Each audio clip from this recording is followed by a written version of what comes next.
సంపూర్ణ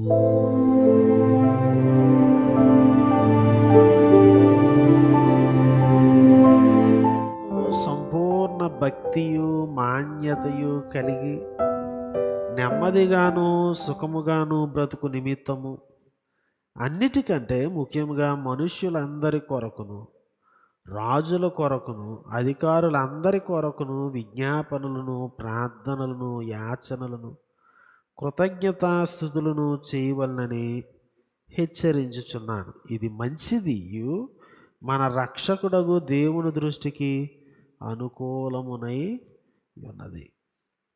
so రాజుల కొరకు అధికారుల కొరకు విజ్ఞాపనలు ప్రార్థనలు యాచనలు కృతజ్ఞతాస్థుతులు చెల్లించాలి అని ఇక్కడ చెప్తున్నాడు.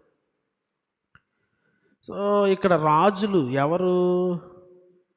నీరో గారు క్రైస్తవులను చిత్రహింసలు పెడుతూ పౌలు గారిని ఇంకా అనేక మందిని చెరసాలలో ఉంచినటువంటి వాడు, పేతురును చంపించినవాడు, పౌలును చంపించినవాడు, అనేక మందిని చాలా ఇబ్బంది పెట్టినటువంటి వాడు.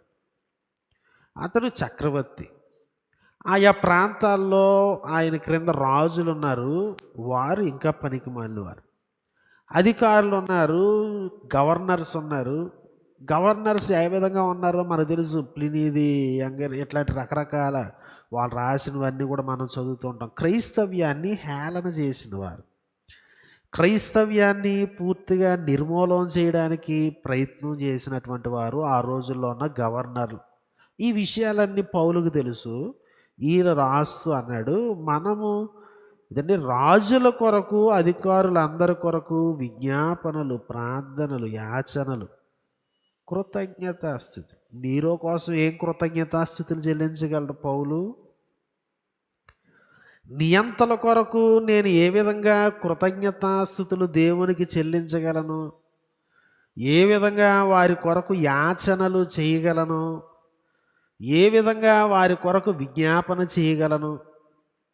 ఇలా క్రైస్తవ్యాన్ని మట్టుబెట్టాలన్న వారి కొరకు ఏంటి నేను చేయగలిగిన ప్రార్థన? ఆ పైన అన్నాడు, మనము సంపూర్ణ భక్తియు మాన్యతయు కలిగి నెమ్మదిగా సుఖముగా.